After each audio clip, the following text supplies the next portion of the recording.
Pacquiao versus Margarito. Panoorin mo live sa November 16 sa Charter Pay-Per-View or HD Pay-Per-View. Order mo sa Charter ngayon. Tawagan ng 1-866-916-3105.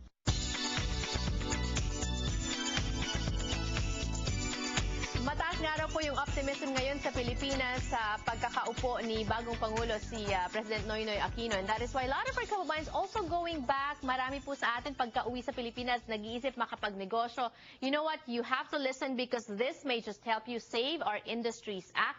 Ipapaliwanag po sa atin yan ng ating mga kasama ngayong hapon. Of course, the Honorable Consul General of the Philippine Consulate General in Los Angeles, Honorable Consul General Mary Jo Aragon. Hello and welcome to Kababayan LA. Magandang hapon sa iyo, Janelso, at sa mga nanonood sa iyong programa. Ayan, napaka-busy po ng schedule ni Consul General, but you know, I'm always thankful that she finds time to visit us here on Kababayan LA. First time on the show also, kasama naman natin ngayong hapon si Trade Representative Archie Gomez. Hello and welcome to Kababayan LA. Hello, Janelle. Magandang hapon sa iyo at sa ating pong mga nanonood at nakikinig sa inyong programa. Matagal ko na pong gustong maka-interview itong si Trade Representative Archie Gomez. So thank you for joining us. And once again, on the show, Mateo Fernandez is yung president, di ba? Yes. Philippine Chamber of Commerce. Magandang hapon sa'yo. Magandang hapon din. All right, let's talk about this Save Our Industries Act. Ano po ba ito in a nutshell?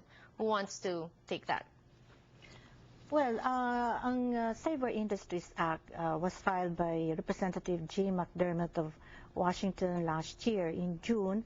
And this is a bill that we find mutually beneficial to both the U.S. textile and Philippine garment industry, and to both the American and Filipino people, as this will provide jobs. Okay, what does it state basically?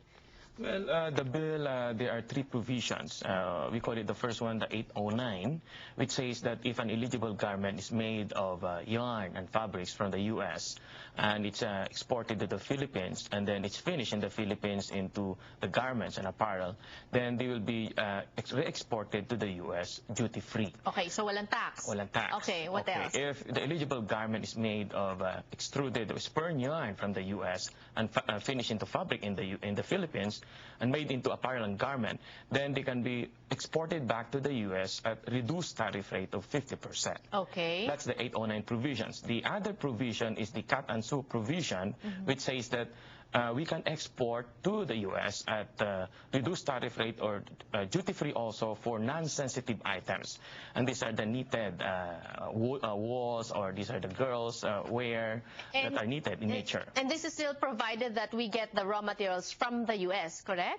For the third one, it may be from other countries. Okay, okay. Because it's a non-sensitive item. And obviously, when you think about this, Conje, no, when you think about this first glance, it will help, no? It will help provide jobs for the Filipinos, mga kababayans natin, and also help dito sa Amerika. But how competitive will the rates be kaya? Have we talked to some companies, manufacturers in the Philippines? Siyempre, if they buy their raw materials from here, medyo mahal yon. It's more expensive than, let's say, they buy it from, say, China or other places. Oo. Let me answer you on that, Janelle. Actually, the tariff rate that we are looking at here is around average of 17.5. It could go down to 15 and high as 35%, depending on the category of the product.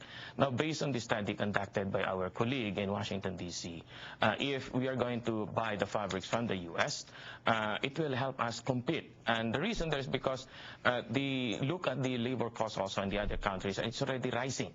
That's one. Number two is that the apparel and garment that we are going to bring into the U.S.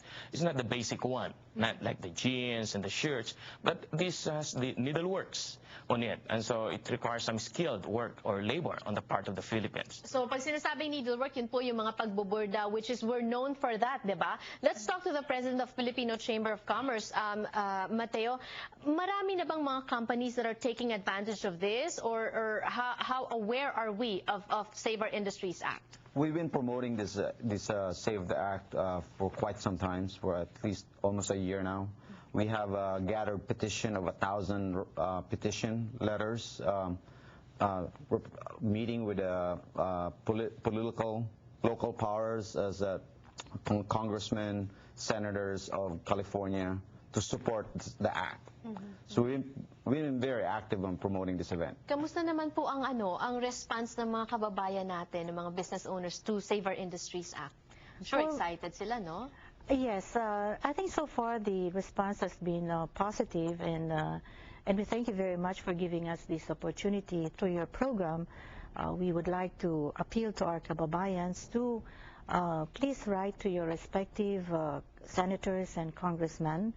Let them know that this is an important bill to the Filipino-American community. Our kababayans can visit the website at www.saveourindustriesact.org, and there they have a list of all the members of the U.S. Congress, as well as sample letters which they can use. Okay, yan. Pag may sample letter, pwede na lang po nating kopyahin yon, tapos pirmahan na lang natin ang pangalan natin. We send it to our respective congressmen and senators. Meanwhile, you also have an event coming up November 16th. Yes, we Can you do. tell us about that, Mateo? Our event is we have a bunch of very respectable business owner from the Philippines.